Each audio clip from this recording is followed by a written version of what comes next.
Being a parent is sometimes a nightmare. You're constantly worrying about your children's welfare, always trying to do right by them and protect them. It's a full-time job. Nothing is more unsettling than realizing something could have happened to your babies. Except maybe the idea of someone missing out on awesome content by not subscribing to this channel. So don't miss out. Like and subscribe.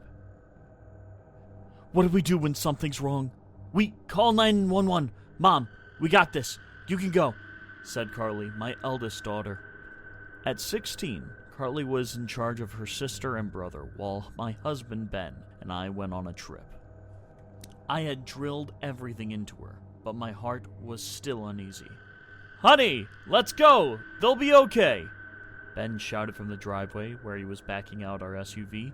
Reluctantly, I grabbed my purse and we made our way out. Ethan and Sandy ran into my arms. Bring us ice cream, Mom, they both chimed, tripping over each other. Don't worry, babies.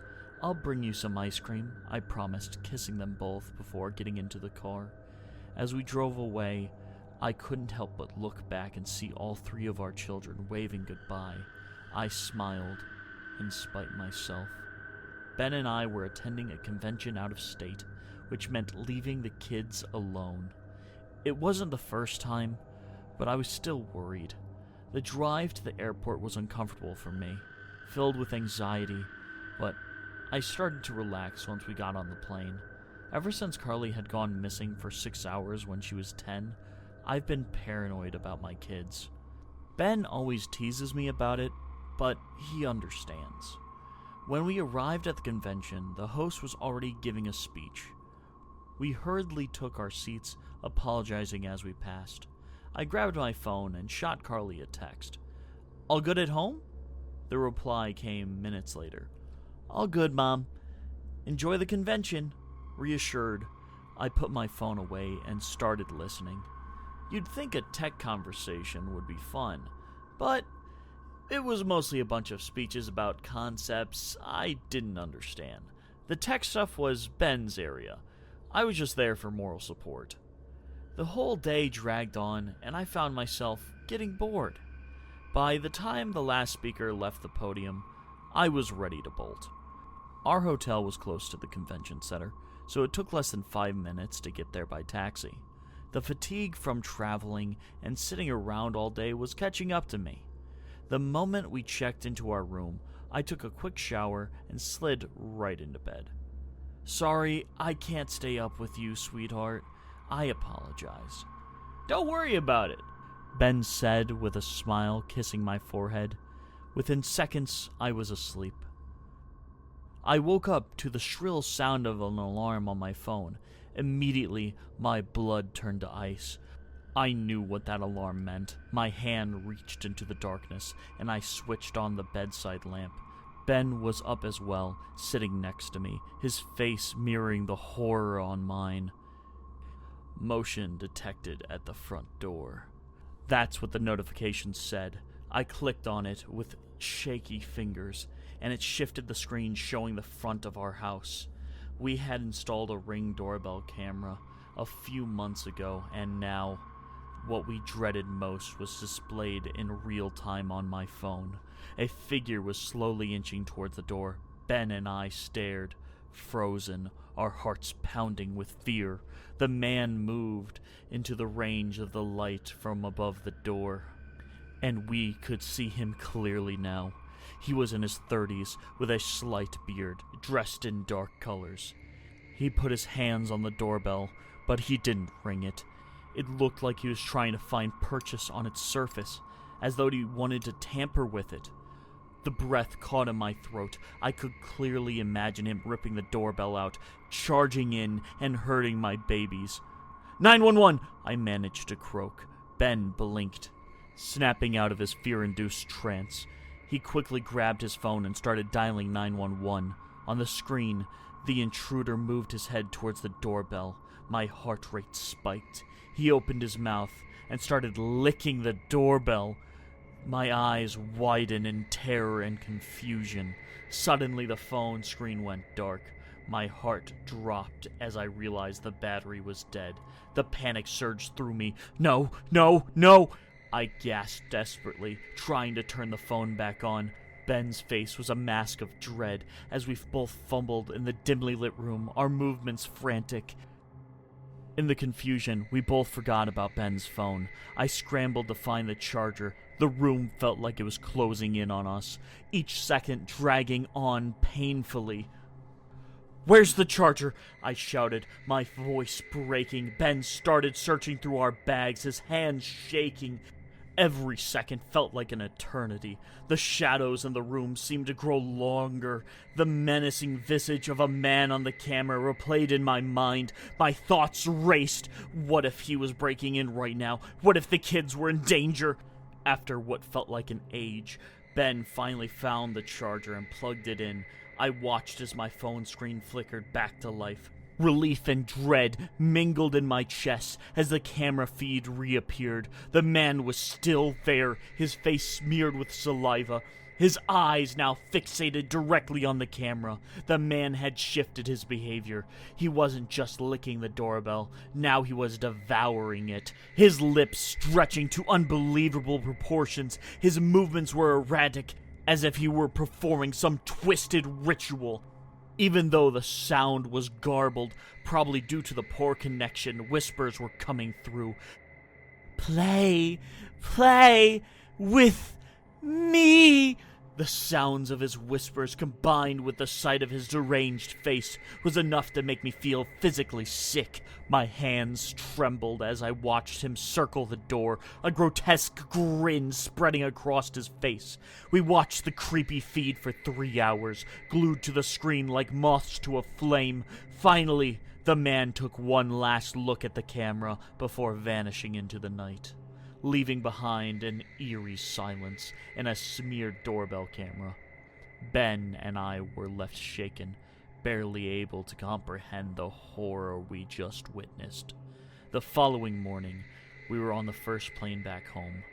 The kids welcomed us with hugs, oblivious to the nightmare we endured. The police assured us they were on the lookout for the man, but no answers were forthcoming. By the time they had arrived at our home, the man had already disappeared.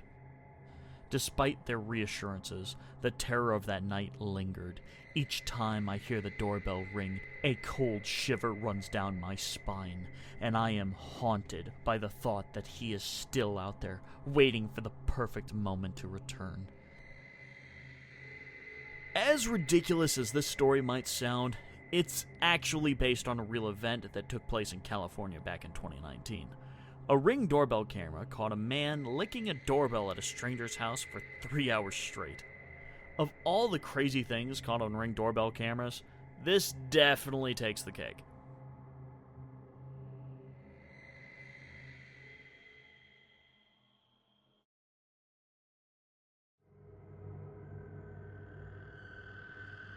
I had never been one for urban legends.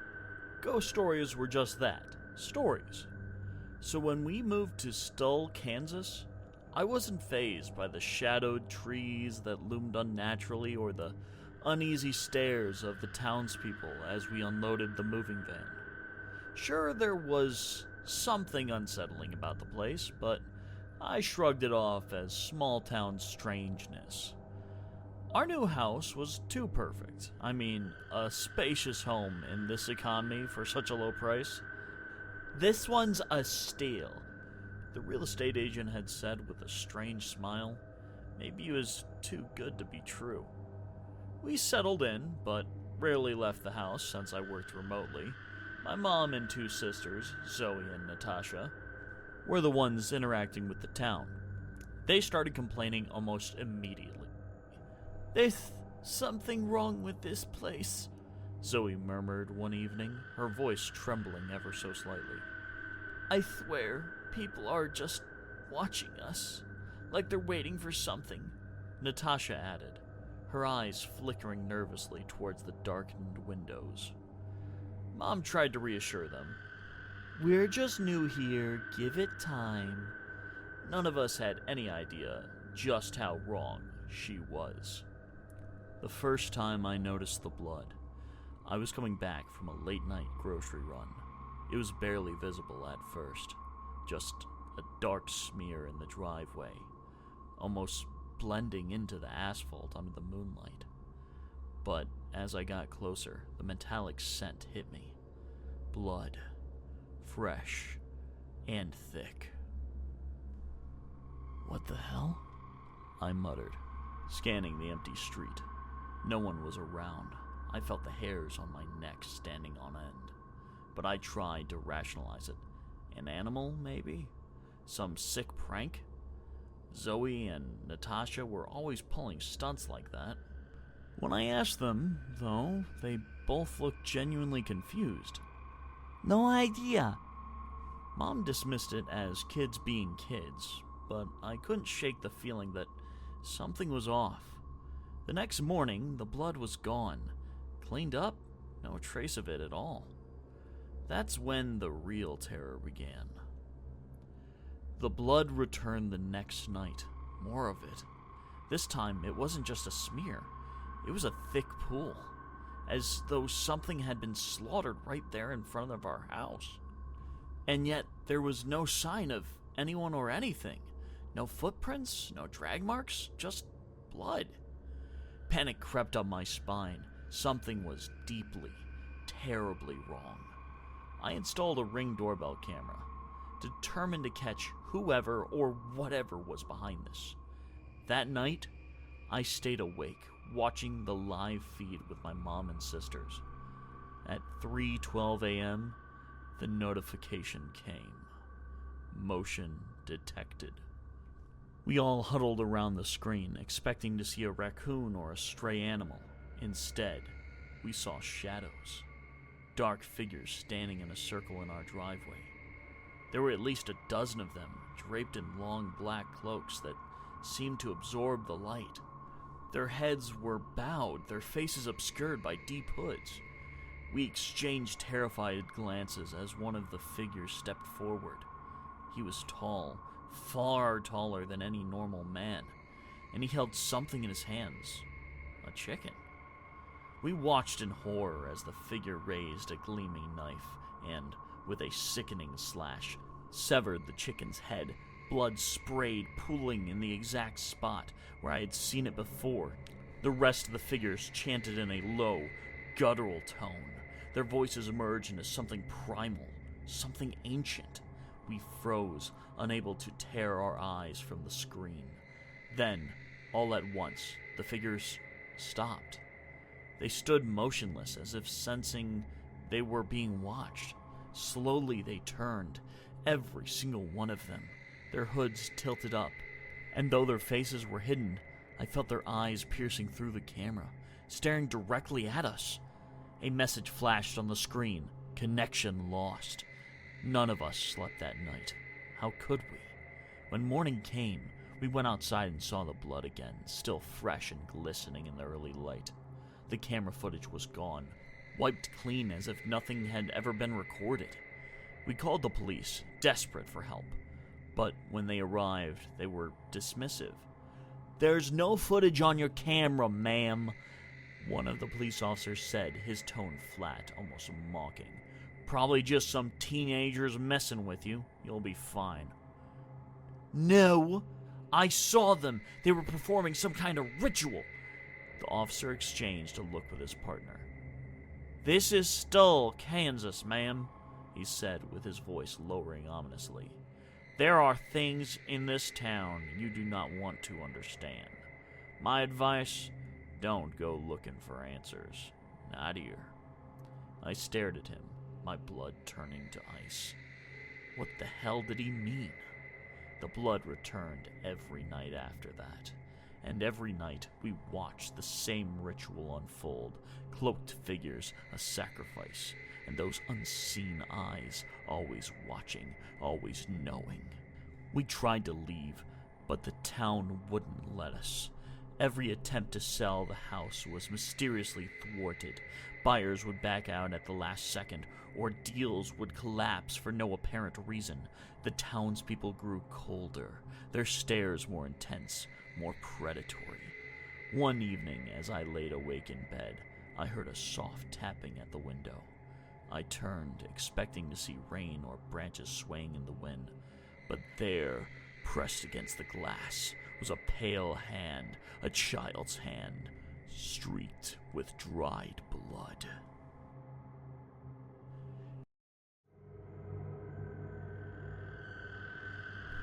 I've never been a tech-savvy person. While everyone else raved about the latest iPhones and gadgets from Samsung, I was content with my battered BlackBerry.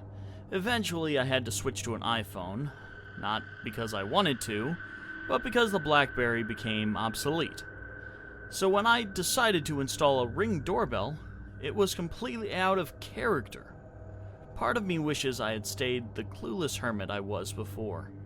My mental health might have been better off. When I moved to Green Bay, Wisconsin, security was my top priority. I lived alone for most of my life, and my paranoia drove me to invest in a digital security system. That's how I stumbled on the Ring doorbell. It seemed like the smart choice, or so I thought. At first, I was diligent. Every day after work, I'd review the footage from the doorbell camera. But there was never anything on it, just empty streets and the occasional stray cat. I started checking the footage less frequently. The motion sensors, though, were particularly irksome. My patience wore thin with every alert I got. It was always that blasted cat, a gray tubby that seemed to have it out for me. I daydreamed about taking a sledgehammer to it. One night, I was in the middle of a deep sleep. The motion alert pinged on my phone. My frustration was instant. I am going to skin that cat, I thought as I fumbled for my phone, groggy and irritated. I unlocked it and tapped on the motion alert notification. Nothing could have prepared me for what I saw. The street video feed was in black and white, a grainy, eerie snapshot of the trees in front of my house, rustling leaves in the wind, but then I saw it. A figure moving towards my doorway. No, not just a person. A clown. Dressed in a tattered polka-dotted jumpsuit, face painted with a grotesque, unnerving grin, and holding 4 black balloons that seemed to float in the moonlight like malevolent eyes.